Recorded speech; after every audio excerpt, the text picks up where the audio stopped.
1971 সালের মার্চ মাসের গণহত্যা নিয়ে ইন্ডিয়া আওয়ামী লীগ যে বয়ান বা ন্যারেটিভ তৈরি করে এতদিন জাতিকে গিলাইছে সেটা হইতেছে 70 সালের নির্বাচনে আওয়ামী লীগ কেন্দ্রীয় এবং প্রাদেশিক উভয় নির্বাচনেই সংখ্যাগরিষ্ঠ আসন জয়লাভ করছে। সেই নির্বাচনে আওয়ামী লীগ কিভাবে এত আসন যেতে সেই আলাপে আজ আর গেলাম না। ইলিয়াস কাঞ্চন হাসতে হাসতে বলছে কিভাবে সে 70 সালের নির্বাচনে একাই অসংখ্য ভোট দিছে ভোট কেন্দ্রে গিয়ে। এটা শুনে রাখেন। 70 ইলেকশনের সময় আমরা নিজেরা ক্যাম্প করেছি এবং আমি ভোটার কিন্তু হইনি, কিন্তু আমি নিজে কিন্তু ফলস ভোট দিয়েছি এবং একটা দুইটা না অনেকগুলোই দিয়েছি। খালি ইলিয়াস কাঞ্চন না, আমাদের ব্যক্তিগত পরিচিত অসংখ্য ব্যক্তি আছে যারা ওই সময় ভোট দেওয়ার মতো বয়স না থাকা সত্ত্বেও আওয়ামী লীগের ক্যাডারদের সাথে ভোট কেন্দ্রে অসংখ্য ব্যালট পেপারে সিল মারে আসছে। আজকে আর তাদের নামধাম কইলাম না, এইসব আলাপ অন্য দিন হবে। আপনার আশেপাশে 70-এর নির্বাচনে ভোট দেওয়া আর অংশ নেওয়া এরকম কেউ থাকলে জিগায় দেখেন। পাকিস্তানের মার্শাল ল অথরিটি কেন এইসব দেখাও চুপ করেছিল, সেটা আজকে এই আলাপ, সে আলাপে আসতেছি। আজকের আলাপ হবে মার্চ মাসে এবং তার আগে নির্বাচনের পর কি নেগোসিয়েশন, আলোচনা, আলাপ হয়েছিল এবং 25শে মার্চ রাতের ঘটনা কেন ঘটে, অবাঙালি মুসলমানদের সাথে তখন এবং তার আগে কি হয়েছিল। এপিসোডটা একটু দীর্ঘ হবে, আশা করি শেষ পর্যন্ত দেখবেন। অনেক অজানা ভয়ঙ্কর কাহিনী জানতে পারবেন। আমরা আগের ভিডিওতে আওয়ামী লীগের ভুয়া অর্থনৈতিক শোষণের বয়ানকে জয় বাংলা করছি, এইটাই যদি না দেখে থাকেন আবার দেখতে পারেন। মার্চ মাস নিয়ে ইন্ডিয়া আওয়ামী লীগ জাতি এবং দুনিয়াকে গিলাইছে একটা ন্যারেটিভ। এটা গিলাইছে মূলত ইন্ডিয়ান গণমাধ্যম এবং তাদের লেসপেন্সার আওয়ামী লীগের প্রোপাগান্ডার জোরে। এখন ভারতীয় গণমাধ্যম আর আওয়ামী লীগ প্রোপাগান্ডা কি মাল সেটাই প্রজন্ম বর্তমানে বাংলাদেশিরা হারে হারে টের পাইতেছে। দেখছেন না এইটারে? ये सबसे बड़ी खबर है और पाकिस्तान का एक कार्गो शिप भारत के बिल्कुल करीब खड़ा है। MV अल बखेरा नाम का ये जहाज बांग्लादेश के चांदपुर बंदरगाह में लंगर डाले बैठा है और सबसे बड़ी बात तो ये है कि इस पाकिस्तानी कार्गो शिप में 250 किलो RDX, 100 AK-47 राइफल, जिसे बांग्लादेश में एक सुरक्षित जगह पर उतार लिया गया। যাই হোক, আসেন আমরা দেখি কি ছিল সেই বয়ান।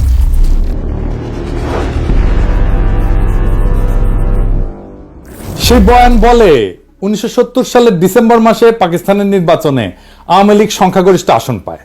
আওয়ামী লীগের বিজয় দেখা পশ্চিম পাকিস্তানের শাসক গোষ্ঠী ভীত সন্ত্রস্ত হইয়া পড়ে। তারপরে ক্ষমতা হস্তান্তরে তারা তালবাহানা শুরু করে। ইয়াহিয়া খান 1 মার্চ ঢাকায় হইতে যাওয়া জাতীয় পরিষদের অ্যাসেম্বলি স্থগিত করে যাতে আওয়ামী লীগ ক্ষমতায় যেতে না পারে। এর প্রতিরোধে আওয়ামী লীগ একটা শান্তিপূর্ণ অসহযোগ আন্দোলন গড়ে তোলে। ইয়াহিয়া ঢাকায় এসে আলোচনার নামে সময় ক্ষেপণ করে এবং 25শে মার্চ হঠাৎ কইরা ঘুমন্ত নিরস্ত্র শান্তিপূর্ণ বাঙালিদের উপরে ঝাঁপায় পড়া গণহত্যা শুরু করে। এরপর শুরু হয় বাঙালি জাতির মুক্তির সংগ্রাম এবং ভারত নিতান্ত মানবিক কারণে আগে এসে সামরিক অভিযান চালায়, পূর্ব বাংলাকে মুক্ত কইরা শত্রুর হাত থেকে বাংলাদেশকে স্বাধীন করে দেয়। তাই তো এটাই তো আমাদের মুক্তিযুদ্ধের মেড ইজি বয়ান, তাই না? এই বয়ান নিয়ে আলোচনা এবং আসল লোমহর্ষক ষড়যন্ত্র উন্মোচন করার আগে কিছু ব্যাপারে পরিষ্কার করে নিই। এই সমস্ত ব্যাপার বোঝা অত্যন্ত জরুরি। পুরা ষড়যন্ত্র বুঝতে হইলে আর একটু আগে যাইতে হবে, আমাদের ভারত ভাগের টাইম থেকে শুরু করতে হবে। আসেন আল্লাহর নামে শুরু করি।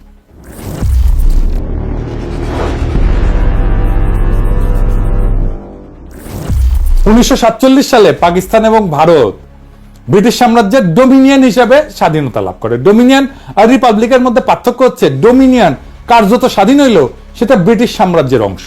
একটা ডোমিনিয়নের রাষ্ট্রপ্রধান ইংল্যান্ডের রাজা বা রানী, তবে ডোমিনিয়নের পার্লামেন্ট বা আইনসভার স্বাধীনতা আছে।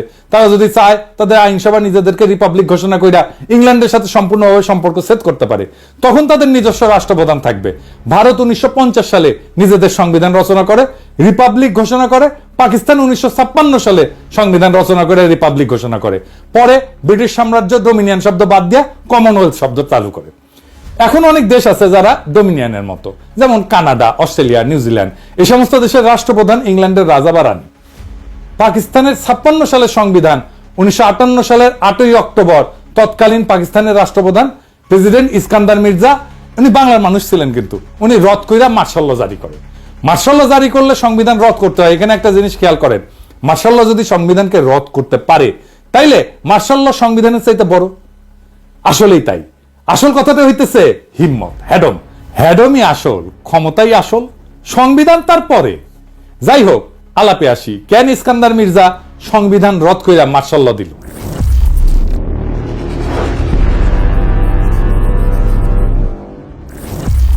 এর পিছনে মূল কারণ ছিল পূর্ব পাকিস্তানের প্রাদেশিক পার্লামেন্টে আওয়ামী লীগ এবং শেরে বাংলা একে ফজলুল হকের কৃষক শ্রমিক পার্টির মধ্যে ভয়াবহ মারপিট হয়। পার্লামেন্টের ভিতরে ডেপুটি স্পিকার শাহেদ আলীকে পিটায় হত্যা করা হয়। এই মারামারিতে সোহরাওয়ার্দীর বডিগার্ড বডিগার্ড ওই নিজে অংশ নেয় এবং তার ব্যাগের মধ্যে শঙ্কর মাছের লেজের চাবুক থাকতো। তাকে সেই চাবুক বের করে মারামারি করতে সবাই দেখছে। স্পিকার শাহেদ আলীকে কে মারছে এটা বলা মুশকিল। তার মাথায় গুরুতর আঘাত লাগে এবং চিকিৎসাধীন অবস্থায় মারা যান।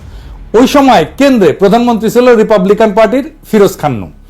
আওয়ামী লীগ এবং কৃষক শ্রমিক পার্টির সাথে জোট কইরা বিভিন্ন কারণে তখনকার সরকার অনেক ফ্যাজাইল বা ভঙ্গুর ছিল, কারণ পার্টির সদস্যরা অন্য দলের সাথে আতাত করিয়া ফ্লোর ক্রসিং করে সরকারের বিরুদ্ধে ভোট দিয়ে সরকার ফেলাই দিত। এই সমস্ত কারণে প্লাস মির্জা নিজের স্বার্থে সংবিধান বাতিল করে মার্শাল ল জারি করে। মার্শাল ল মানে রাষ্ট্রের প্রেসিডেন্ট, চিফ মার্শাল অ্যাডমিনিস্ট্রেটর বিভিন্ন মার্শাল ল রেগুলেশন জারি করে রাষ্ট্র পরিচালনা করবে যতদিন না সংবিধান আসতেছে। রাষ্ট্রে কোনো আইনসভা থাকবে না। মার্শাল ল জারি করার পর ইস্কান্দার মির্জা যেই টেকনিক খেলা এতদিন রাজনীতিবিদদের ল্যাং মেরে আসছিল, সে একই টেকনিক খেলে সেনাবাহিনী কমান্ডার ইন চিফ আইয়ুব খানকে ল্যাং মারার পরিকল্পনা করে। আইয়ুব খান অন্য ধাতুতে গড়া মানুষ ছিল, রাজনীতিবিদদের মতো অত সহজে ফাঁদে পা না দিয়া নিজে ইস্কান্দার মির্জাকে গদি থেকে ভাগায় দেয়, জয় বাংলা করে দেয়। আইয়ুব খান মার্শাল ল দিয়া দেশ পরিচালনা করে। এরপর 1962 সালে সংবিধান প্রণয়ন করে। 1956 এবং 62 এই দুই সংবিধানেই পাকিস্তানের দুই প্রদেশ পশ্চিম পাকিস্তান এবং পূর্ব পাকিস্তানকে প্যারিটি অথবা সমতা দেওয়া হয়। এর মানে হইতেছে পাকিস্তানের কেন্দ্রীয় আইনসভার দুই প্রদেশ থেকে সমান সংখ্যক আইনসভার সদস্য থাকবে। যেমন 62 থেকে 65 সালে পাকিস্তানের তৃতীয় আইনসভায় পূর্ব পাকিস্তানে 78 জন, পশ্চিম পাকিস্তানে 78 জন ছিল। 65 থেকে 69 সালেও পাকিস্তানের চতুর্থ আইনসভায় উভয় প্রদেশ থেকে 78 জন করে মোট 156 জন ছিল। এই প্যারিটির ফর্মুলার পিছনে একটা ইতিহাস আছে, এটা একটু জানা আসি।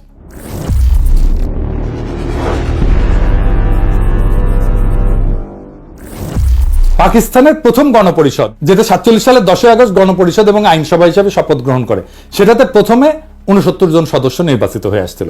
এদের মধ্যে 44 জন ছিল পূর্ব পাকিস্তান থেকে, 17 জন পাঞ্জাব, 4 জন সিন্ধু, 3 জন সীমান্ত প্রদেশ এবং 1 জন বেলুচিস্তান থেকে ছিল। অর্থাৎ সদস্য সংখ্যা দেশের জনসংখ্যার অনুপাতে ছিল।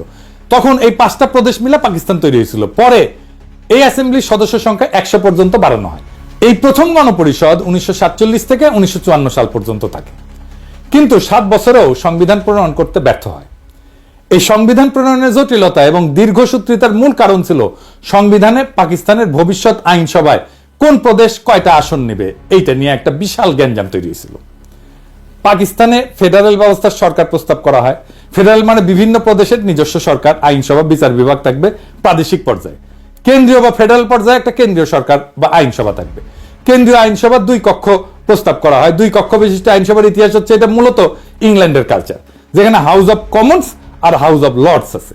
কমন্সের সদস্যরা জনগণের সরাসরি ভোটে নির্বাচিত হয়। লর্ডসের সদস্যরা রাজা কর্তৃক অ্যাপয়েন্টেড হয়। লর্ডসের সদস্যরা অভিজাততন্ত্রের সদস্য এবং চার্চ অফ ইংল্যান্ডের বিশপরাও এর সদস্য। যে কোনো আইন পাশ করতে হলে 2 কক্ষেই পাশ করা লাগে।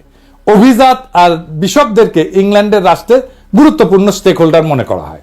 এই জন্য এদের জন্য একটা উচ্চ কক্ষ আইনসভা বানায়, যারা কমন্সের পাশ করা বিল স্ক্রুটিনাইজ করে, দেখে নিজেদের মধ্যে ভোটাভুটি করে অ্যাপ্রুভ করে অথবা রিজেক্ট করে। আমেরিকা যখন ইংল্যান্ড থেকে স্বাধীনতা লাভ করে তখন প্রথমে 13টা কলোনি ছিল। এদের মধ্যে জনসংখ্যায় সবচেয়ে বড় ছিল ভার্জিনিয়া এবং সবচেয়ে ছোট ছিল রোডস আইল্যান্ড। আমেরিকা যখন তাদের ফেডারেল সংবিধান রচনা করতে যায় তখন ছোট রাজ্যগুলো বড় রাজ্যগুলোর সাথে ইউনিয়ন করতে চায় নাই। কেন চায় নাই? এর কারণ হইল তারা ভাবতো বড় রাজ্যগুলো আইনসভায় জনসংখ্যার ভিত্তিতে আসন পাইলে মেজরিটি আসন পাবে, ফলে তারা ছোট রাজ্যগুলোর সাথে প্রস্তাব করা যে কোনো বিল ভোট দিয়ে হারাই দিতে পারে। তখন একটা কম্প্রোমাইজ পদ্ধতি গ্রহণ করা হয়, যেখানে আমেরিকার ফেডারেল আইনসভা ইংল্যান্ডের মতো 2 কক্ষ বিশিষ্ট হবে। যেহেতু আমেরিকানরা কোনো অভিজাততন্ত্র এলাও করেনি, সেজন্য ইংল্যান্ডের মতো বিশপ আর অভিজাতদের দিয়ে কোনো কক্ষ থাকবে না, এই প্রশ্ন ওঠেনি। 2 কক্ষের নিম্ন কক্ষ হাউস অব রিপ্রেজেন্টেটিভ এর আসন সংখ্যা জনসংখ্যার অনুপাতে ডিস্ট্রিবিউট করা হবে। উচ্চ কক্ষ অথবা সিনেটের মধ্যে প্রত্যেক রাজ্যের সমান সংখ্যক আসন, অর্থাৎ ছোট রাজ্য বড় রাজ্য সবার জনসংখ্যা যাই হোক সবার 2টা করে আসন। যে কোনো বিলই 2 কক্ষে পাশ হইতে হবে যদি সেটা আইন হইতে হয়। সিনেট তাহলে আমেরিকার জনগণের প্রতিনিধিত্ব করে না, তারা প্রতিনিধিত্ব করে আমেরিকার প্রত্যেকটা রাজ্যের জনগণের প্রতিনিধি হাউস অব রিপ্রেজেন্টেটিভ। তাহলে জনগণের প্রতিনিধি কারা? জনগণের প্রতিনিধি হচ্ছে হাউস অব রিপ্রেজেন্টেটিভ। আমেরিকার সংবিধান জনগণ ছাড়া প্রত্যেকটা রাজ্যকেও নিজেদের ফেডারেল স্ট্রাকচারের স্টেক হোল্ডার মনে করে। যেহেতু সিনেটে সবার সমান আসন, এর জন্য ছোট মাইনরিটি রাজ্যগুলো তার আপত্তি না করে বড় রাজ্যগুলোর সাথে ইউনিয়ন করে ইউনাইটেড স্টেটস অফ আমেরিকা গড়ে তোলে। তো পাকিস্তানে প্রথমে 2টা কক্ষ প্রস্তাব করা হয়। নিম্ন কক্ষ প্রদেশগুলোর জনসংখ্যার ভিত্তিতে আসন সংখ্যা বিতরণ করা হয়। ঠিক আমেরিকার মতো পাকিস্তানের প্রদেশগুলোকে যদি ক্রমিক অনুসারে সাজায়, তাহলে জনসংখ্যা সবচেয়ে বেশি পূর্ব বাংলার, তারপরে পাঞ্জাব, তারপরে সিন্ধু, তারপরে সীমান্ত প্রদেশ, তারপরে বেলুচিস্তান। আর উচ্চ কক্ষ প্রদেশগুলো প্রতিনিধিত্ব করবে, প্রত্যেকটা প্রদেশের সমান সংখ্যক আসন থাকবে, সিনেটের মতো। ঠিক আমেরিকার মতো যে কোনো বিল উভয় কক্ষে পাশ হইতে হবে। সব প্রদেশ এই প্রস্তাবে রাজি হয়। রাজি হয় না কে? বাঙ্গুরা, এই মুজিবেরা। তারা দাবি করে উভয় কক্ষে জনসংখ্যার অনুপাতে হইতে হবে। তাতে যারা উভয় পক্ষে মেজরিটি থাকে তাদেরকে যতই বোঝানোর চেষ্টা করা হয় উভয় কক্ষে যদি জনসংখ্যার অনুপাতে হয়, তাহলে 2টা কক্ষের দরকার কি, একটা কক্ষ হইলেই তো হয়। সোহরাওয়ার্দী বডিগার্ডের মাথায় এর চাইতে গারপেলি বুদ্ধি আর আসার কথা। আর একটা কক্ষই যদি হয়, প্রদেশগুলোর যদি রিপ্রেজেন্টেশন নাই থাকে, তাহলে ফেডারেল সরকার ব্যবস্থা প্রত্যেকটা প্রদেশের আলাদা সরকার আইনসভার দরকার কি? একটা একক কেন্দ্রীয় সরকার ব্যবস্থা থাকলেই তো হয়, যেখানে আইনসভা জনসংখ্যার ভিত্তিতে হবে এবং একটা লেয়ারের সরকার থাকবে। যেমন চীন একটা লেয়ারের সরকার, একটা কেন্দ্রীয় শাসনের দেশ, এটা ইংরেজিতে কয় ইউনিটারি দেশ। এখানে প্রদেশগুলোর আলাদা সরকার বা আইনসভা নাই। তো বাঙ্গুদের যদি মেজরিটি এতই প্রিয় হয়, তারা ইউনিটারি সরকার নিক, দেশে কোনো প্রাদেশিক সরকার থাকারই দরকার নাই। কিন্তু বাঙ্গুরা অনর, তারা কিছুতেই বুঝবেন না। তারা ফেডারেল নিবে, প্রাদেশিক সরকার রাখবে, কেন্দ্রে 2টা কক্ষ রাখবে, আবার 2টাতেই মেজরিটি নিবে। মানে পুরো মামা বাড়ির আবদার। আমি নায়িকার মতো সুন্দর মাইয়া চাই, সেই মাইয়া আবার রন্ধন কর্মে সুনিপুণা হবে, কাজের বুয়ার মতো কাজ করবে, পরিপিঠে হয়ে সাইজা থাকবে, বাপের একমাত্র কন্যা হবে, শ্বশুরের অগাধ ধন সম্পদ থাকবে, গাইতে জানবে, নাচতে জানবে, মানে তার সব লাগবে। পশ্চিম পাকিস্তানের নিশ্চয়ই ভাবিছিল কিসে পইলাম কোদা। তো বাঙ্গুদের এই গোয়ার্তুমির জন্য পাকিস্তানের সংবিধান প্রণয়ন প্রায় পুরা 9 বছর আটকাইছিল। এই 9 বছর মানে 47 থেকে 56 পর্যন্ত পাকিস্তান ডোমিনিয়ন হিসেবে থাকে। এবং ব্রিটিশ আমলে গভর্নমেন্ট অফ ইন্ডিয়া অ্যাক্ট, 35-এর ইন্ডিয়ান ইন্ডিপেন্ডেন্স অ্যাক্ট এবং 47-এর এই 2টা আইনকে সংবিধান হিসেবে গ্রহণ করে অপারেট করে। পরে বাঙ্গুদের বোঝানোর জন্য, মানানোর জন্য 56 সালে প্যারিটি ফর্মুলা প্রপোজ করা হয়, যেটাতে পাঞ্জাব, সিন্ধু, সীমান্ত আর বেলুচিস্তান মিলে পশ্চিম পাকিস্তান এবং পূর্ব বাংলাকে পূর্ব পাকিস্তানের 2টা প্রদেশ হিসেবে গঠন করা হয়। উভয় প্রদেশের জনসংখ্যার অনুপাত 50-এর কাছাকাছি, একদিকে 56%, একদিকে 44%। যেহেতু উভয় প্রদেশের সমান আসন, যাতে কেউ কাউকে ডমিনেট করার প্রশ্ন না ওঠে, সবাই সমান সমান। যেহেতু এই প্রস্তাবে পশ্চিম অঞ্চল পাকিস্তানের 4টা প্রদেশ মিলে একটা ইউনিট গঠন করা হয়, তাই এই প্রস্তাবের নাম হয় 1 ইউনিট প্রপোজাল। এই প্রস্তাবে সব দল রাজি হয়। তৎকালীন আওয়ামী লীগ ও সোহরাওয়ার্দীর নেতৃত্বে এই প্রস্তাবে রাজি হয়, ফলে এটা গৃহীত হয় এবং এইভাবে পাকিস্তানের 56 সালের সংবিধান প্রণয়ন করা হয়।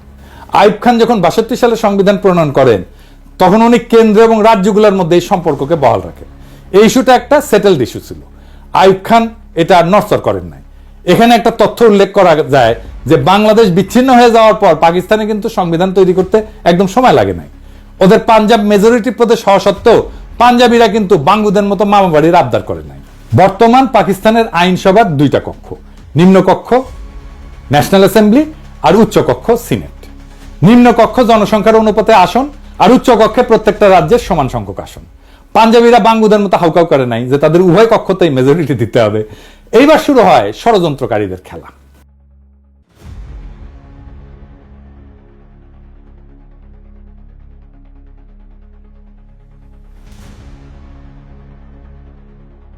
সম্পূর্ণ নিজের বলে দাবি করে।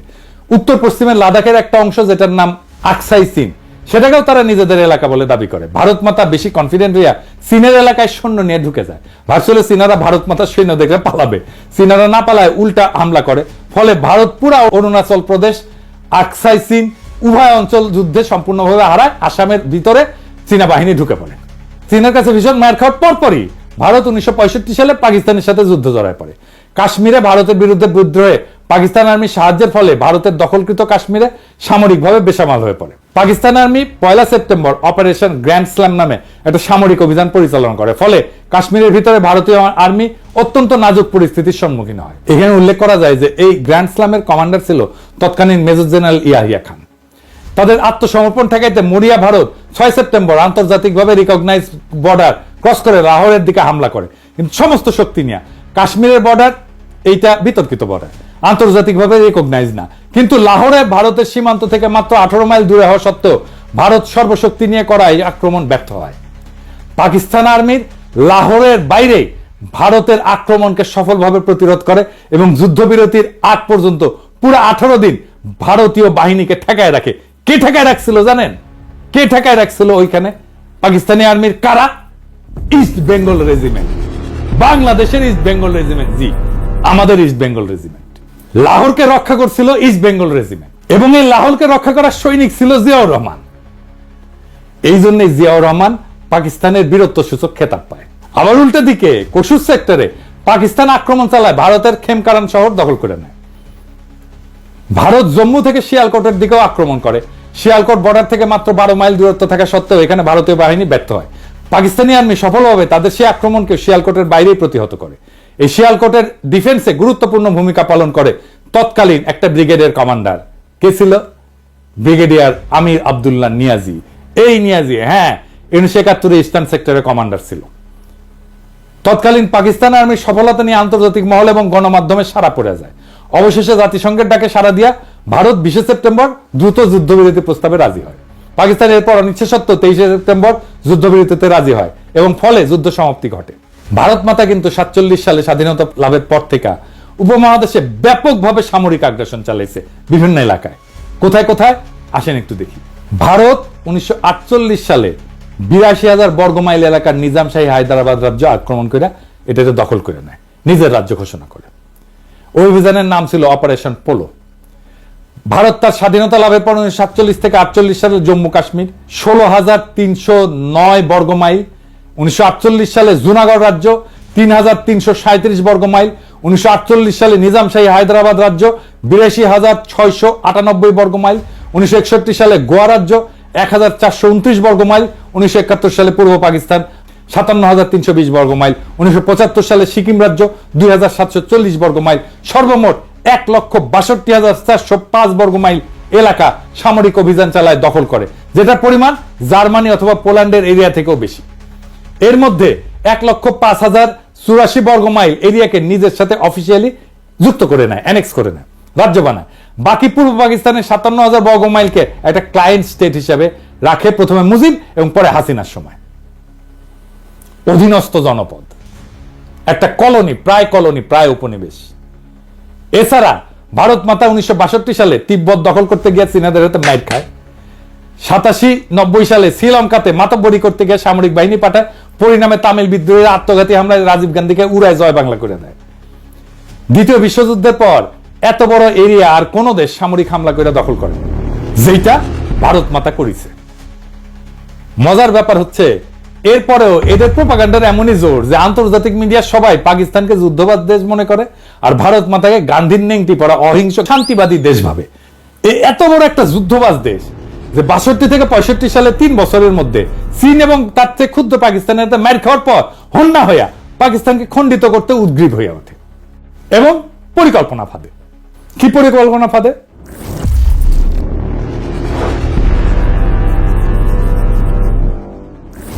সে তাদের এজেন্ট শেখ মুজিব সোহরাওয়ার্দীর বডিগার্ডের মাধ্যমে ঠিক করে 65 সালে যুদ্ধের পর 6 দফাকে উপস্থাপন করে। ভারত পাকিস্তানের যুদ্ধ হয় 65 সালের সেপ্টেম্বর, মুজিব 6 দফা উত্থাপন করে 66 সালের ফেব্রুয়ারিতে।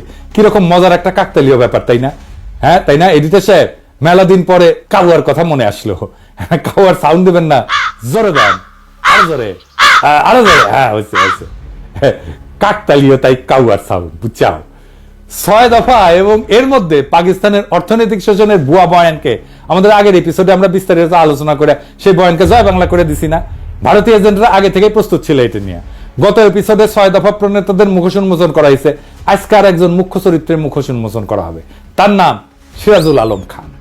সিরাজুল আলম খান ঢাকা বিশ্ববিদ্যালয়ের ছাত্রলীগের মধ্যে ভারতীয় এজেন্ডা বাস্তবায়নে 60-এর দশকের প্রথম থেকেই কোমর বেঁধে নামে পড়ে।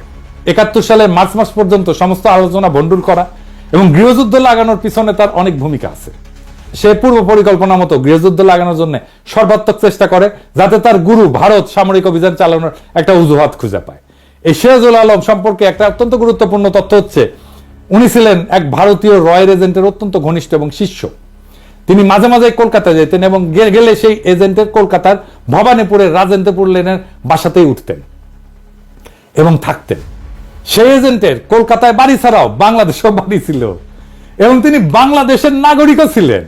আওয়ামী লীগের সংসদ সদস্য ছিলেন এবং আওয়ামী লীগের সংসদ সদস্য হিসেবে ৭৩-এর কারচুপির নির্বাচনে তৎকালীন বাকেরগঞ্জ 14 আসন, বর্তমানে পিরোজপুর 1 আসন, যেটা বর্তমানে আল্লামা দেলোয়ার হোসেন সাইদির আসন, ওইখানে এমপি নির্বাচিত হয়েছিলেন।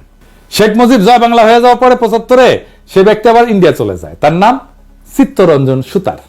এবার আসেন চিত্তরঞ্জন সুতারকে একটু চিনা নেই। এই চিত্তরঞ্জন সুতার 1971 সালের পর ইন্দিরা গান্ধীর সাথে দেখা কইরা বাংলাদেশকে পুরোপুরি ভারতের সাথে যুক্ত করা, মানে যেভাবে হায়দ্রাবাদ, সিকিম, গোয়া, কাশ্মীরের মতো ভারত একটা প্রদেশ করছিল, ওইরকম প্রদেশ করতে বলছিল। ভারত প্রথমে আওয়ামী লীগের সাথে 7 দফা চুক্তি করে সেই পথে আগাচ্ছিল। পরে বিভিন্ন কারণে ইন্দিরা গান্ধী বাংলাদেশকে ক্লায়েন্ট স্টেট হিসেবে রাখাটাকে ডিসাইড করে।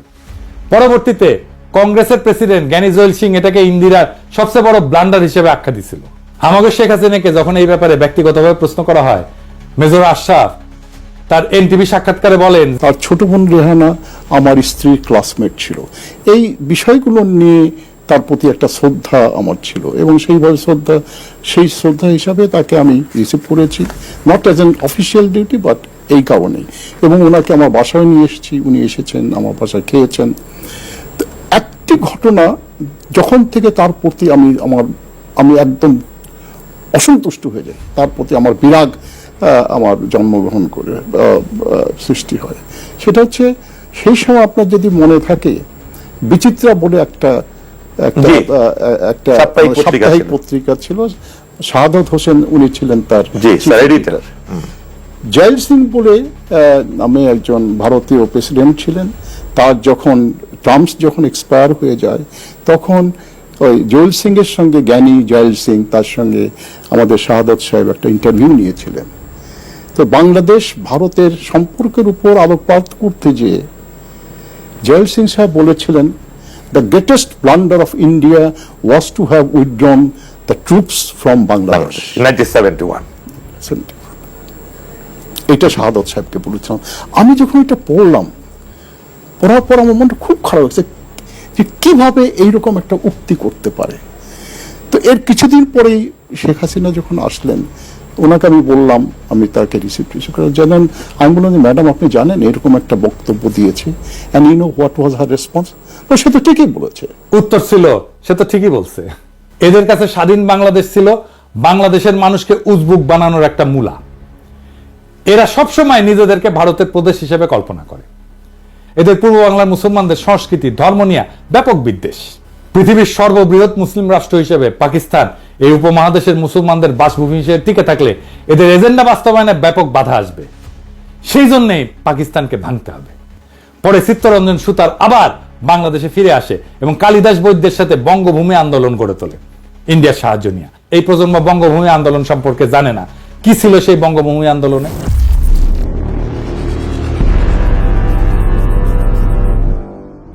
এই আন্দোলন হচ্ছে দক্ষিণবঙ্গের খুলনা, ফরিদপুর, পটুয়াখালী, বরিশাল এই অঞ্চলে একটা হিন্দু রাষ্ট্র গড়ে তোলার জন্য সশস্ত্র সংগ্রাম। 1996 থেকে 2001 আওয়ামী লীগের সময় এই আন্দোলন হঠাৎ করে কাকতালীয়ভাবে বন্ধ হয়ে যায়। এরপরে বিএনপির সময় আসলে এটা আবার ভারতের এজেন্ডা বাস্তবায়ন করতে নেমে পড়ে। 2004 সালে ফেব্রুয়ারি মাসে এরা হিন্দু প্রজাতন্ত্রের ঘোষণা দিয়ে আবার অ্যাক্টিভ হয়। ভারত তাদেরকে অ্যাক্টিভ করে রহস্যজনকভাবে। এর ঠিক পরে সে 2004 সালে বাংলাদেশে গ্রেনেড হামলা থেকে শুরু করে একের পর এক নাটক ঘটা শুরু করে। ভারত তার পরিকল্পনা অনুযায়ী বাংলাদেশকে অস্থিতিশীল করে তোলে।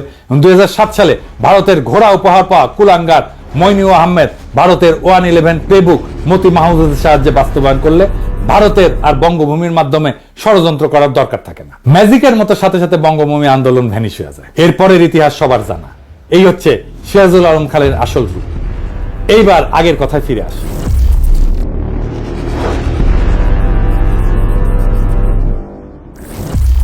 6 দফা প্রণয়নের মাধ্যমে পাকিস্তানের একটা সেটেলড ইস্যু, কেন্দ্র, প্রদেশ এবং আন্তঃপ্রদেশ সম্পর্ক, এটাকে আবার ভারতের মদদে পুনরুজ্জীবিত করা হয়। প্রথম পয়েন্টটাই ছিল পাকিস্তান একটা ফেডারেল স্টেট হবে, প্রাদেশিক সরকার থাকবে, কিন্তু সেখানে আইনসভার একমাত্র জনসংখ্যার অনুপাতে আসন বিন্যাস হবে। আওয়ামী লীগ আরো দাবি তোলে 1 ইউনিট ভেঙে দিয়া পশ্চিম পাকিস্তানকে অরিজিনাল 4টা প্রদেশে ভাগ করতে হবে। এর ফলে আইনসভায় 2 প্রদেশের মধ্যে কোনো প্যারিটি বা সমতা থাকবে না। কিন্তু অন্য সব ফেডারেল দেশের মতো আইনসভায় আওয়ামী লীগ প্রদেশগুলোরও কোনো প্রতিনিধিত্ব রাখতে দেবে না। তারা ভারতীয় এজেন্ডা অনুযায়ী মাওবাড়ির আবদার তুলে দেশকে আবার অস্থিতিশীল করে তোলে। আইয়ুব খানের গভর্নর মোনায়েম খান এর জন্য মুজিবকে ডিফেন্স অফ পাকিস্তান রুলস এর অধীনে গ্রেফতার করিয়া জেলে পাঠায়। 6 দফা আন্দোলন কিছু সময়ের জন্য ধামাচাপা পড়ে যায়, ভারত আবার অন্য রাস্তা দেখতে থাকে। তারা আরেক ভারতীয় এজেন্ট খুঁজে বের করে, এই ব্যক্তিটার নাম হইতেছে লেফটেন্যান্ট কমান্ডার মোয়াজ্জেম হোসেন, একদম টিপিক্যাল বাঙ্গু কমিউনিস্ট প্রগতিশীল, আমরা বর্তমান যুগের লাকি আক্তারের মতো। ছাত্র জীবনে কমিউনিস্ট পার্টি এবং র্যাডিক্যাল বামপন্থী আন্দোলনে জড়িত থাকার ফলে তার শিক্ষা জীবন ব্যাহত হয়। পরে কোনো মতে ইন্টারমিডিয়েট পাশ করে পাকিস্তান নৌবাহিনীতে যোগ দিয়ে ষড়যন্ত্রমূলক কার্যকলাপ চালাই যেতে থাকে। ইনি আগরতলা ষড়যন্ত্রকারীদের মুখ্য অর্গানাইজার। আগরতলা ষড়যন্ত্র যে সত্য ছিল এবং ছোটবেলার আওয়ামী বয়ান এবং পাঠ্যপুস্তকে এটাকে মিথ্যা মামলা বলে চালানো হইলেও আওয়ামী লীগের ডেপুটি স্পিকার এবং অন্যতম ষড়যন্ত্রকারী আসামি শওকত আলী 2011 সালে একটা বই লেখে, সত্য মামলা আগরতলা। মোয়াজ্জেম ভারতীয় দূতাবাসের একজন কর্মকর্তা PN ওঝার সাথে দেখা করে অস্ত্র, টাকা এবং পরিকল্পনা সাহায্য চায়। তাদের পরিকল্পনা অনুযায়ী পূর্ব পাকিস্তানের সেনানিবাসগুলোতে 2009 সালে বিডিআর বিদ্রোহের মতো বিদ্রোহ সংগঠিত করা হবে, এটাই পরিকল্পনা ছিল।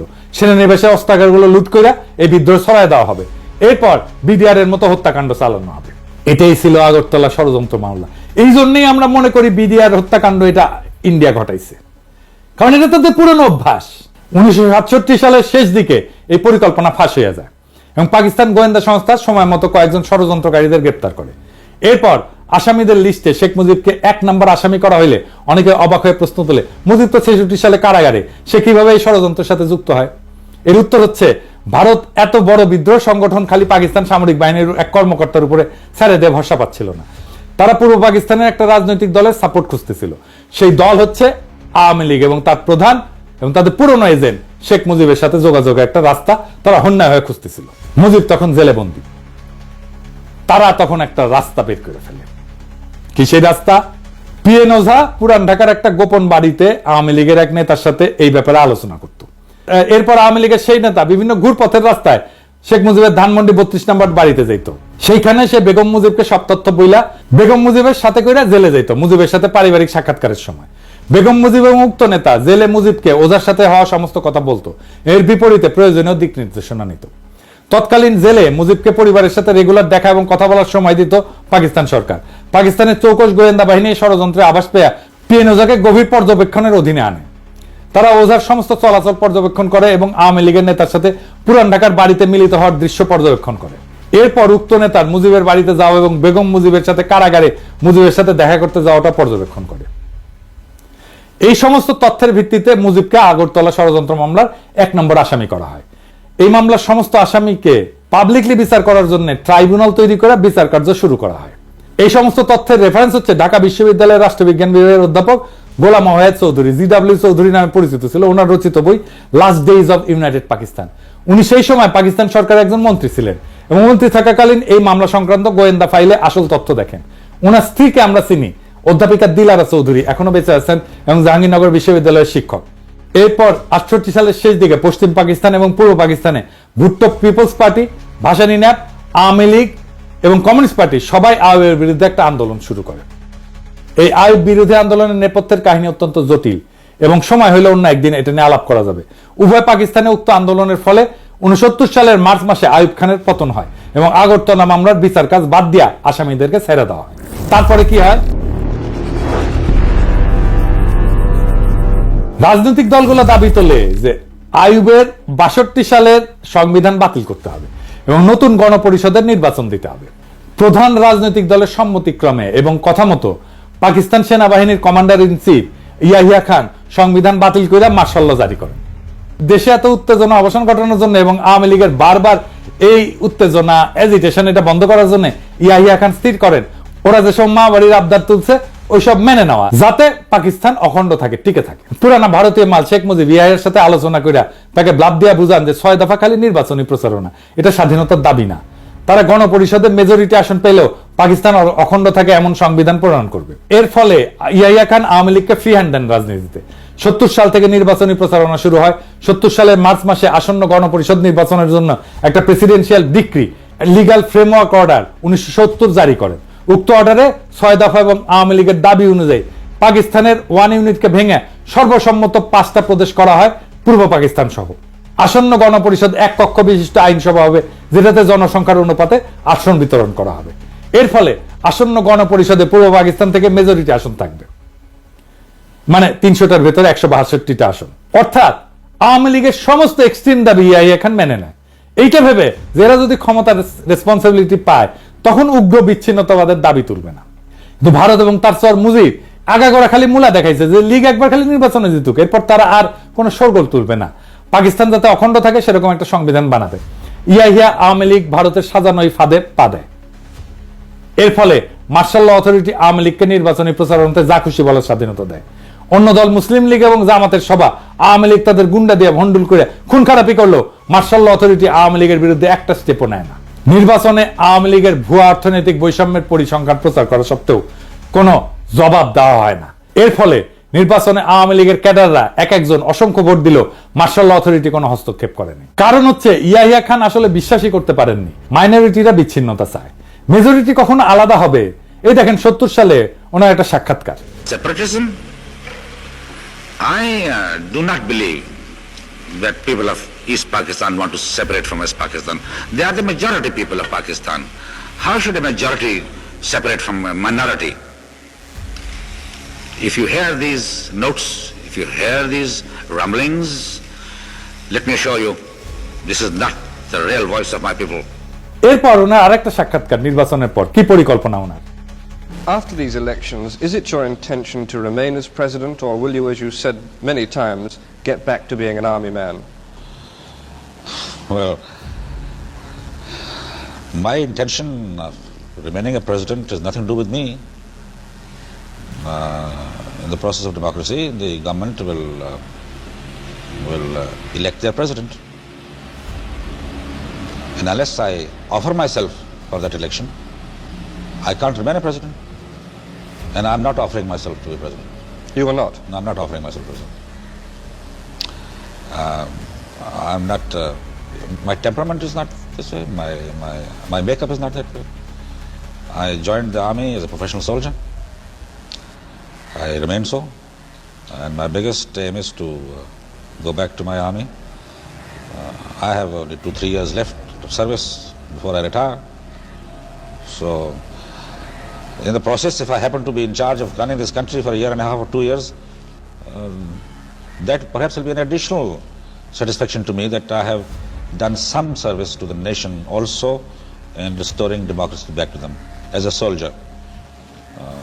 But apart from that, I'm quite clear on the subject.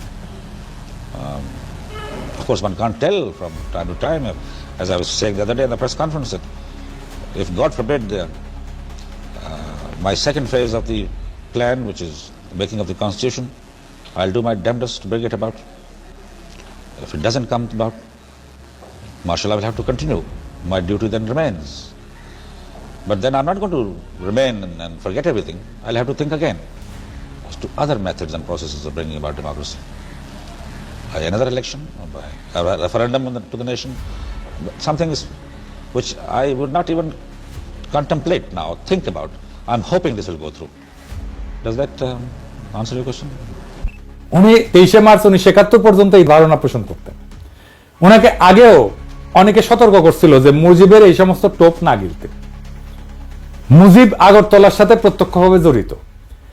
Yahya সে সমস্ত সতর্কবার্তা উড়ায় দেয়, বলে যে ক্ষমতার রেসপন্সিবিলিটি পাইলে শেখ মুজিব এবং লীগ এই সমস্ত উগ্র দাবি থেকে সরে আসবে।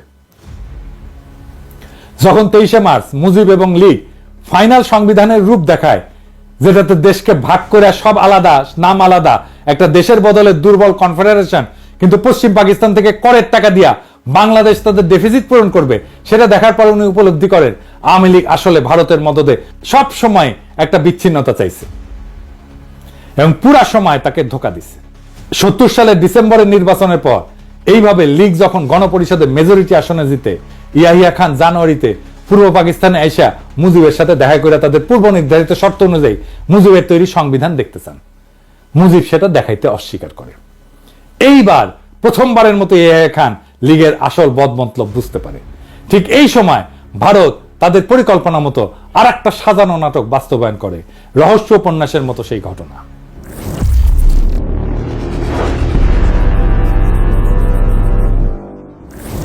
কাশ্মীরের শ্রীনগর থেকে 2 জন কাশ্মীরি যারা রয়ের এজেন্ট হিসেবে কাজ করত, ভারতীয় এয়ারলাইন্সের একটা ফকার প্লেন নাম গঙ্গা হাইজ্যাক করে লাহোরে নিয়ে যায়।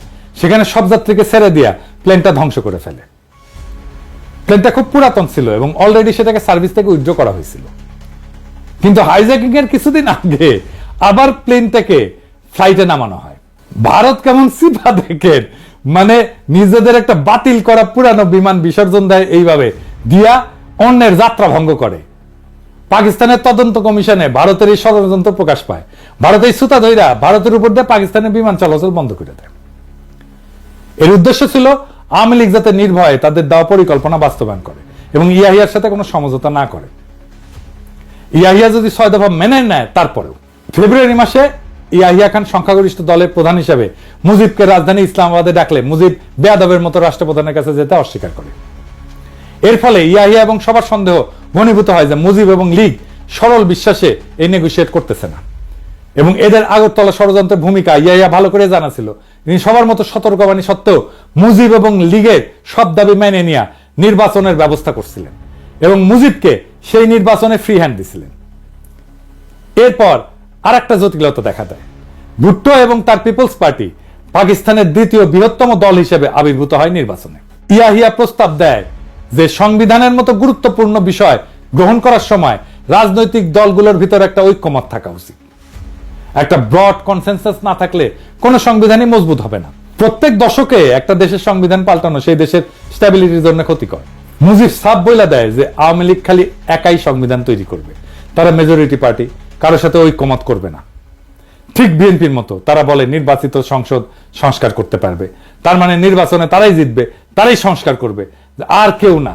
ভারত এবং তাদের দেশীয় এজেন্টরা এই সময় অত্যন্ত অ্যাক্টিভ ভূমিকা রাখে যাতে পাকিস্তানের সবাই লীগের 6 দফা মেনে নিলেও লীগ একটার পর একটা দাবি তুলে সমঝোতার পথ একবারে বন্ধ করে দেয়। এইটা নিয়ে ফেব্রুয়ারি মাসে আর একটা অচল অবস্থা শুরু হয়। ইয়াহিয়া মার্চের 1 তারিখে ঢাকায় জাতীয় পরিষদের সভা ডাকছিলেন, কিন্তু ফেব্রুয়ারিতে এই অচল অবস্থার কোনো মীমাংসা না হয় ভুট্টো এবং পিপলস পার্টি অ্যাসেম্বলিতে আসার জন্য ঢাকাতে আসতে অস্বীকার করে। তাদের বক্তব্য ছিল মুজিব তো আগেই বলছে লীগ মেজরিটি পার্টি হিসেবে একাই সংবিধান বানাবে, তাদের এই মাইনরিটির কথা যদি নাই শোনা হয় তাহলে তাদের আর কষ্ট করে অ্যাসেম্বলিতে আসার দরকার কি। মুজিব লীগের বানানো সংবিধান কাউকে দেখাবেও না। কাজে অত্যন্ত যুক্তিসঙ্গত ভাবে সবাই ধরে নেয় এরকম মার্কা মারা একজন ভারতের এজেন্ট অ্যাসেম্বলিতে ভারতের প্রচারণা মতো যেই সংবিধান বানাবে সেটাতে খালি পূর্ব পাকিস্তান না, পশ্চিম পাকিস্তানের রাজ্যগুলোর ভিতরেও এমন সংঘর্ষ তৈরি করবে যাতে পুরো পাকিস্তান এক ঢিলে জয় বাংলা হয়ে যায়।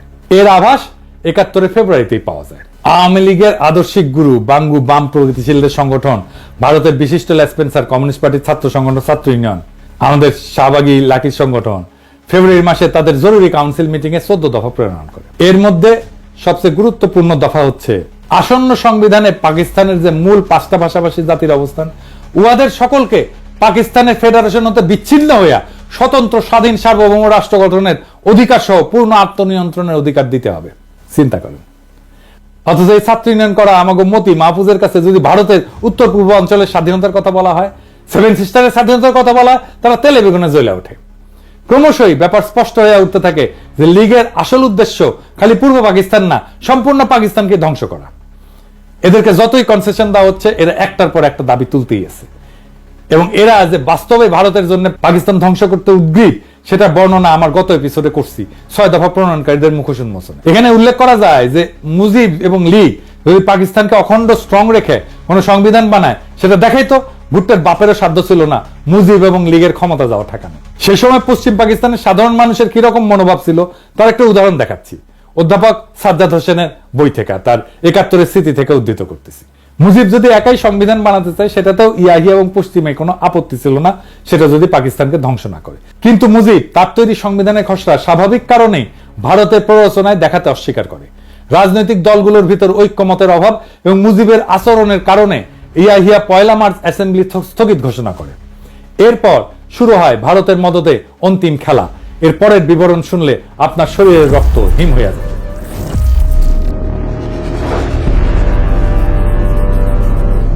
প্রথমে আমাদের জানতে হবে 71 সালে তৎকালীন পূর্ব পাকিস্তানে অবাঙালি মুসলমান কারা। 47 সালে দেশভাগের পর ভারতের উত্তরপ্রদেশ, বিহার, হায়দ্রাবাদ থেকে অসংখ্য মুসলমান পাকিস্তানে হিজরত করে। এদের কিছু অংশ পশ্চিম পাকিস্তানে যায়, কিছু অংশ পূর্ব পাকিস্তানে এসে বসবাস শুরু করে। পূর্ব পাকিস্তানে এদের সংখ্যা আনুমানিক কয়েক মিলিয়ন ছিল। এছাড়া পূর্ব পাকিস্তানের দেশের অন্যান্য জেলা থেকেও পাঞ্জাব, পশতু, সিন্ধি ইত্যাদি প্রদেশ এবং জেলার মানুষ এসে চাকরি, ব্যবসা বাণিজ্য ইত্যাদি কারণে বসবাস শুরু করে। চাকমা রাজা ত্রিদিব রায় তার বই দ্য ডিপার্টেড মেলোডিতে লোমহর্ষক সব ঘটনার বিবরণ দিচ্ছেন। সেসব ঘটনা তার এলাকার লোকজন চাক্ষুষ দেখছেন। তার বইয়ের এই পাতার বিবরণ দেখেন। এছাড়া রাজা মার্চের প্রথম দিকে ঢাকায় অবস্থান করছিলেন আসন্ন আইনসভায় যোগদানের উদ্দেশ্যে। ঢাকার ঘটনা উনি নিজে প্রত্যক্ষ করছেন। মার্চ মাসে ৩-৪ তারিখের রাতে আওয়ামী ক্যাডাররা চিটাগাং এর পাহাড়তলির কাছে একটা অবাঙালি মুসলমান কলোনি ফিরোজ শাহ কলোনিতে রাতের গভীরে আগুন লাগায়। সেটাতে ওই রাতে কলোনির ৭০০ বাড়িঘর পুড়ে ছাই হয়ে যায় এবং সেখানে ঘুমায় থাকা পরিবারের পরিজনে সবাই আগুনে পুড়ে মারা যায়। ৭০০ বাড়িতে বাচ্চা সহ একটা পরিবারে গড়ে ৬ জন করে হইলেও ৪,৫০০ মানুষ। কল্পনা করলেও অবাক। এরপর আরো কাণ্ড দেখে, যারা ওই অগ্নিকাণ্ডের সময় বাড়ি থেকে বের হয়ে বাঁচতে পারছিল, আওয়ামী লীগের গুন্ডারা তাদেরকে বাইরে ঘিরে হত্যা করে। শহরের অন্য এলাকায় আরো ৩০০ অবাঙালি মুসলমানকে ওই রাতেই হত্যা করা হয়। এই ঘটনার পরেও ইয়াহিয়া খান নেগোশিয়েট করার চেষ্টা করছেন। আর্মি অধিকাংশ সময় ব্যারাকেই ছিল। এসবের পরেও ইয়াহিয়া ২৫ তারিখ পর্যন্ত নেগোশিয়েট করতে চাইছেন। এরপর খালি চিটাগাং না, খুলনাতে একই সময় লীগ অবাঙালি মুসলমানদের দোকানপাট, বাড়িঘর লুটপাট, অগ্নিসংযোগ করা শুরু করে। এর ফলে ৫৭ জন নিহত হয়। ঢাকাতে এই সময় অবাঙালি মুসলমানদের দোকানপাট, বাড়িঘর, অগ্নিসংযোগ এবং লুটপাট করা দেদারছে। শহরের বিভিন্ন জায়গায় চেকপোস্ট বসায় তাদের থেকে টাকা পয়সা, সোনাদানা প্রকাশ্যে লীগের গুন্ডারা ছিনতাই করতে থাকে। গুলিস্তানে নাচ সিনেমা হল, গুলিস্তান সিনেমা এবং একটা চীনা রেস্তোরাঁ ছিল এক অবাঙালি ভদ্রলোকের, নাম দোসানি। সবকিছু রাতারাতি পুড়ায় দেওয়া হয়। ফার্মগেটে কিছু অবাঙালি মুসলমানদের বাসাও পুড়ে দেওয়া হয়। এছাড়া ঢাকা শহরে অসংখ্য জায়গায় বিভিন্ন ধরনের হামলা, অগ্নিসংযোগ, অবাঙালিদের রাস্তায় থামায় জিনিসপত্র লুটপাট করা শুরু হয়। ৩রা মার্চেই ১০০ খানেকের বেশি নিহত এবং আহত বা অবাঙালি মুসলমানদের ঢাকা মেডিকেল হসপিটালে নেওয়া হয়। দেখছেন, একই রকম ২৪-এ একই কাজ করছে আওয়ামী লীগ, একই কাজ করছে। এত সব প্রভোকেশনের পরেও আর্মি কিছুই করে নাই। ইয়াহিয়া নিজে ঢাকায় এসে নেগোশিয়েট করার চেষ্টা করছে। এমনকি আর্মির এক ক্রিটিক পর্যন্ত পাকিস্তান আর্মির ডিসিপ্লিনের প্রশংসা করছে ওই সময়। দেখেন, চট্টগ্রাম, রাঙ্গামাটির আরো অনেক লোমহর্ষক ঘটনা চাকমা রাজা প্রত্যক্ষ করছে। আসেন সেগুলো একটু দেখি। লীগের গুন্ডারা মার্চের শেষে অবাঙালিদের জড়ো করে হত্যা করা শুরু করে। কাপ্তাই বিদ্যুৎ কেন্দ্রে মোটর লঞ্চে বিশাল সংখ্যক অবাঙালি মুসলমান নারী এবং শিশুদেরকে জড়ো কইরা খাগড়াছড়ির দিকে নিয়ে রওনা দেয়। প্রতিমধ্যে নারীদেরকে ক্রমাগত ধর্ষণ করা হয়। কিছুদিন পর খাগড়াছড়ি পৌঁছায় সবাইকে ট্রেন্সের পাশে দাঁড় করায় গুলি করে হত্যা করা হয়। একজন আহত মানুষ বেঁচে জঙ্গলে পালায় যায়, সেখানে চাকমারা তাকে সেবা শুশ্রূষা করে। তার কাছ থেকে এই সমস্ত ভয়ঙ্কর কাহিনী শুনে চাকমারা। রাঙামাটির বাঙালি সাব ডিভিশনাল অফিসার, যে দেখতে নিরীহ প্রকৃতির এক ৫০ মানুষ ছিলেন, সেই কাপ্তাইতে এক পাকিস্তানি অফিসার স্ত্রীকে কিডন্যাপ কইরা সবশেষে দয়া পরবশ হয়ে তাকে হত্যা করা হয়। রাজার এলাকায় পুলিশের রিজার্ভ ইন্সপেক্টর ছিল একজন মুহাজির বিহারি। তাকে তার স্ত্রী এবং ১০ বছরের কন্যার সাথে হত্যা করা হয়। চাকমারা রাতের বেলায় গুলির শব্দ শুনে পরের দিন সকালে যখন খোঁজ করতে যায়, গিয়ে এদের লাশ পায়। ছোট মেয়েটির মৃতদেহ কপালে হাত দিয়ে পড়েছিল। কপাল থেকে হাত সরাইলে ওইখানে গুলির ছিদ্র পাওয়া যায়। নুরুজ্জামান খান নামে এক মহৎ হৃদয়ের পাঠান ছিল, ওখানে বসবাস করত এবং চাকমা বাঙালি সবার কাছে জনপ্রিয় ছিল। সবাইকে বিপদে সাহায্য করত। তাকেও বাঙ্গু বিদ্রোহীরা ধরে নিয়ে গুলি করে হত্যা করে। এবার ব্রাহ্মণবাড়িয়ার একটা ঘটনা দেখেন। ব্রাহ্মণবাড়িয়াতে এক সাংবাদিক চাক্ষুষ ৮২ অবাঙালি শিশুর মৃতদেহ এবং ৩০০-র মতো প্রাপ্তবয়স্কের মৃতদেহ দেখেন, যাদেরকে বাঙ্গু এবং লীগের গুন্ডারা এবং বিদ্রোহীরা হত্যা করে ফেলে রেখে যায়। ময়মনসিংহে একটা অবাঙালি কলোনির ৫,০০০ জনের মধ্যে মাত্র ২৫ জন জীবিত ছিল। সবাইকে খুন করে ফেলে। একজন অ্যাসিস্ট্যান্ট পোস্টমাস্টার তার পরিবার হারানোর কথা বলতে বলতে কান্নায় ভেঙে পড়ে। আর্মি যখন ময়মনসিংহে মুভ করে, তখন এক মসজিদের ইমাম, যে তার মসজিদে ১৫০০ নারী শিশুকে আশ্রয় দিয়েছিল, তাদেরকে উদ্ধার করে। এসব অপরাধ অধিকাংশ করছে আওয়ামী লীগের ক্যাডারেরা। এইরকম এক পার্সি পরিবারের ঘটনা আছে, যারা বেনাপোলের দিকে পালায় যাচ্ছিল, যাদেরকে আওয়ামী বাঙ্গুরা পুরা পরিবার সহ হত্যা করে। বগুড়ার সান্তাহারে হাজার হাজার অবাঙালিদের হত্যা করা হয়েছে। সেসবের সাক্ষী এখনো জীবিত। যশোরে এই ভদ্রলোককে আওয়ামী বাঙ্গুরা হত্যা করে। এই মৃতদের ছবি পাকিস্তান আর্মির বর্বরতা বলে চালায় দেওয়া হয়। এরপরে দেখেন একটা ভয়ঙ্কর দৃশ্য। এই ছবিটা বিখ্যাত নিউজউইক পত্রিকায় ১২ এপ্রিল ১৯৭১ সালে প্রকাশিত হয়েছিল। ছবিতে একদল আওয়ামী বাঙ্গু একজন পাকিস্তানি সিএসপি অফিসার তাকে হত্যা কইরা তার মাথা কেটে ক্যামেরার সামনে পোজ দিতেছে। ভদ্রলোকের নাম ছিল ওয়াকার নাসিম বাট। কুষ্টিয়ার দিকে পোস্টেড ছিলেন। মার্চের সময় যখন দেশে অরাজকতা, এইটা দেখে সবাই যখন চলে যাচ্ছিল, উনি ওনার অফিসেই ছিলেন। কল্পনাও করতে পারেন নাই ওনার নিজের দেশের মানুষ বিনা কারণে ওনাকে হত্যা করবে। জয়দেবপুর ক্যান্টনমেন্টে বাঙালি সৈন্যরা বিদ্রোহ করে যাওয়ার সময় পশ্চিম পাকিস্তানি জেসিও অফিসারদের কোয়ার্টারে ঢুকে তাদের পুরো পরিবারকে হত্যা করে রেখে যায়। এসব ভয়ঙ্কর ঘটনার সম্পূর্ণ বিবরণ পাঠ করতে গেলে 1001 আরব রজনী পার হয়ে যাবে। এখানে সব নাম, তারিখ, প্রত্যক্ষদর্শী, বিবরণ, রেফারেন্স সহ দেওয়া আছে, যেখান থেকে কয়েকটা মাত্র আপনাদেরকে শোনালাম। আমি বাঙ্গুরা কি আশা করে এরপর নিজেদের পরিবার এবং অন্যদের সাথে এই সমস্ত ভয়ঙ্কর দৃশ্য মার্চের একদম প্রথম থেকে দেখার পর পাকিস্তানি আর্মি কি তাদের জড়ায় ধরে চুমা দিবে? এরপরও প্রথম 25 দিন ইয়াহিয়া খান একদম চুপ ছিল, এই আশায় যে হয়তো আওয়ামী লীগ শেষ পর্যন্ত কোনো মীমাংসাতে আসতেও পারে। কিন্তু হায়, উনি যদি জানতেন ভারত এবং আওয়ামী লীগ আরো কি দাবি রাখছে সামনে। আওয়ামী বাঙ্গুরা কিন্তু এই সমস্ত আকাম গণহত্যা করে ঠিকই ভারতে পালিয়ে গেছিল। যাওয়ার সময় লগে করে এক গাদা ব্যাংক লোডের টাকাও নিয়ে গেছিল। ওইসব টাকা দিয়ে তারা সোনাগাছিতে বিছানা কাঁপাইছে, মৌজ মাস্তি করছে, দেশের মানুষকে আর্মির চোখে অপরাধী করে চরম বিপদের মুখে ফেলে নিজেরা ভাগছে। এখন যেমন হাসিনা আর লীগের পান্ডারা ভারতে ভাগছে, ঠিক সেই রকম। জেনারেল নিয়াজি কিন্তু মার্চে এখানে ছিল না। জেনারেল একটা উক্তি নিয়ে বাঙ্গুরা খুব হইচি করে। উক্তিটা ছিল এরকম যে আমি এই বেজম্মা জাতের চেহারা পাল্টাই দিব, তারা আমাকে কি পাইছে। এই উক্তিটার ব্যাকগ্রাউন্ড হচ্ছে জেনারেল নিয়াজি 9 থেকে 10 এপ্রিল এই ফ্রন্টের দায়িত্ব নিয়ে এখানে আসে। 10 এপ্রিল উনি টেক ওভার করে হেডকোয়ার্টারে একটা ব্রিফিং নিচ্ছিলেন। ওই ব্রিফিং এ চিটাগাং, রাঙ্গামাটি, ময়মনসিংহ, সান্তাহার, খুলনা, যশোর, সারা দেশের এই সমস্ত লোমহর্ষক কাহিনী শুনতে শুনতে উনি হঠাৎ করে ইমোশনাল হয়ে উত্তেজিত হয় এবং এই উক্তিটা করেন। পরে কয়েকদিন পর মাথা ঠান্ডা করে 15 এপ্রিল আর একটা কঠোর অর্ডার জারি করে, যেখানে পাকিস্তানি আর্মির কেউ যদি কোনো প্রতিহিংসামূলক কিছু করে তাদের বিরুদ্ধে কঠোর ব্যবস্থা নেওয়ার অর্ডার দেন। দেখেন, এরপরেও আপনারা দেখেন এত সব ভয়ঙ্কর ঘটনার পরও পশ্চিম পাকিস্তানে কোনো বাঙালির বিরুদ্ধে একটা প্রতিশোধমূলক ঘটনা ঘটছে? ঘটে নাই। এমনকি পূর্ব পাকিস্তানে সোহরাওয়ার্দীর বডিগার্ডের পুরা গোষ্ঠীকে খাওয়ায় পড়ায় রাখলো। হাসিনার গর্ভে নমরুদের ডেলিভারি করলো হাসপাতালে নিয়ে গিয়ে। যেসব বাঙালি বিদ্রোহ করে নাই তারাও বহাল তবিয়তে থাকলো। বিমান বাহিনীর মতিউর রহমান দেশের ছুটি শেষ করিয়া আবার পশ্চিম পাকিস্তানি ইউনিটে জয়েন করলো। এরকম অসংখ্য ঘটনা আছে। তো মার্চ মাসে অ্যাসেম্বলি স্থগিত করার পর যখন ভারতীয় নীল নকশাতে আওয়ামী লীগ সারা দেশে অবাঙালি মুসলমানদের উপর তাণ্ডব হত্যাযজ্ঞ শুরু করে, Yahya Khan 6 March অ্যাসেম্বলির date 25 March ঘোষণা করেন। এরপর 15 মার্চ উনি প্রেসিডেন্ট হয়ে নিজে এসে মুজিবকে বোঝানোর ট্রাই করেন, যাতে আওয়ামী লীগ নিজের ইচ্ছা মতো এজেন্ডা বাস্তবায়নে ক্ষমতা চাইলে ক্ষমতা নিক, কিন্তু পাকিস্তান যাতে ধ্বংস না হয়। মার্চ 15 থেকে 23 পর্যন্ত এই আলোচনা চলে। এই নেগোসিয়েশনের ডিটেইলস বর্ণনা সিজন এন্ড রোজ এই বইয়ের এই গবেষণা বইতে আছে। মার্চের 16 থেকে 17 দিকে আলোচনাতে নিয়ে আওয়ামী লীগ আসলে কি চায় সেটা জানতে চায়। আওয়ামী লীগ বলে ইমিডিয়েট মার্শাল ল উইথড্র করে প্রোক্লেমেশন জারি করতে হবে। ইয়াহিয়া এই প্রস্তাবে রাজি হয়। আওয়ামী লীগ চায় গণপরিষদের অধিবেশন বসতে হবে। গণপরিষদের 2টা কমিটি থাকবে, একটা পূর্ব পাকিস্তানের আর একটা পশ্চিম পাকিস্তানের। 2 কমিটি প্রাদেশিক সংবিধান তৈরি করে পরে একত্র হয়ে একটা যৌথ সংবিধান বানাবে।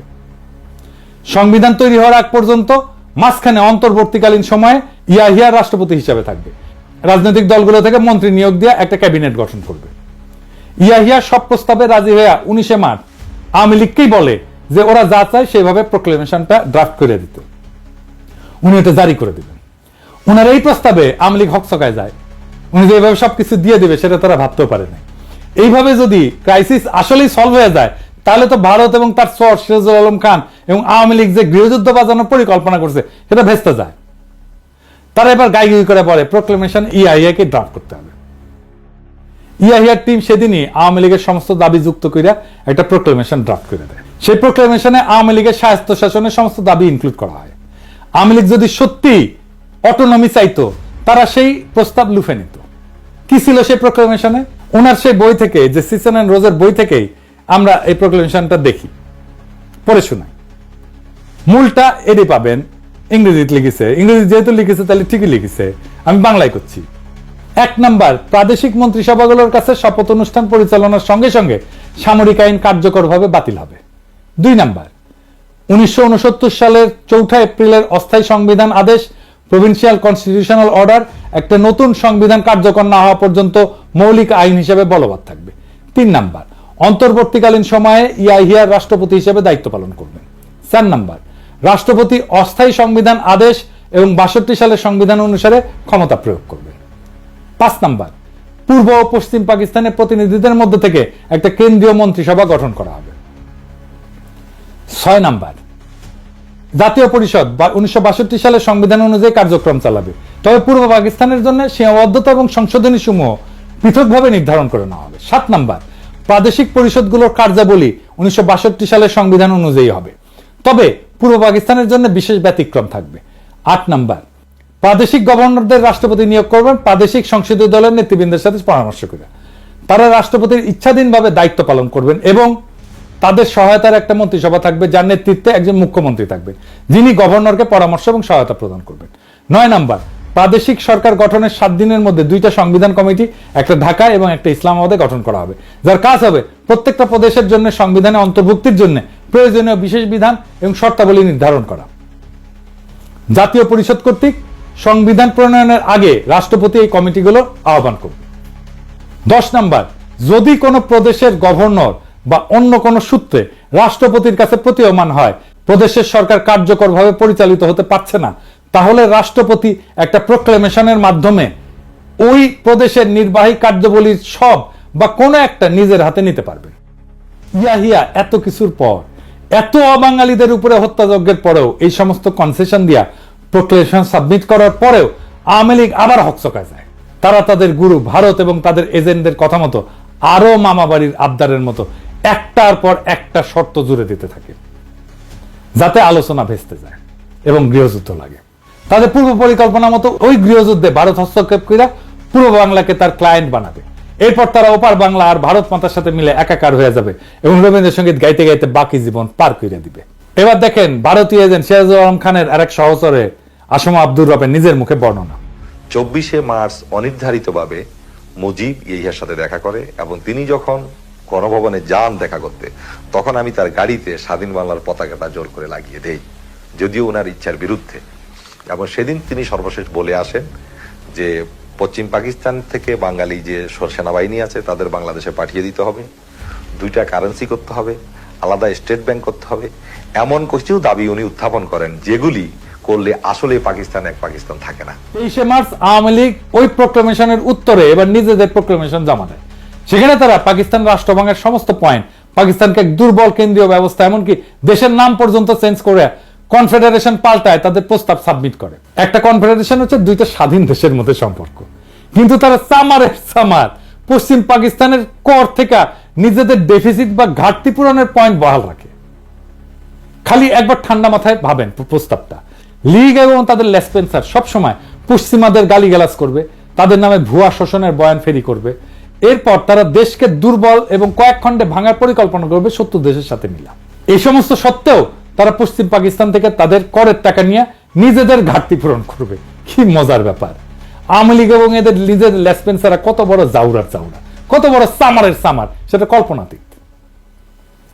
এই সমস্ত দাবির ফলে আওয়ামী লীগের এবং ভারতের আসল রূপ অবশেষে ইয়াহিয়ার সামনে দিবালোকের মতো পরিষ্কার হয়। সারা দেশে মার্চ মাস থেকে ভারতীয় এবং আওয়ামী মদতে অবাঙালি মুসলমানদের উপরে শুরু হয় ব্যাপক লুটপাট এবং হত্যাযজ্ঞ। এরপরেও আওয়ামী লীগের মামাবাড়ির আবদারের অটোনমির সমস্ত দাবি মেনে নেয়া ইয়াহিয়া প্রোক্লেমেশন জারি করতে রাজি হয়, যাতে দেশ এক থাকে। পূর্ব পাকিস্তান যদি বেশি টাকা চায় নিক।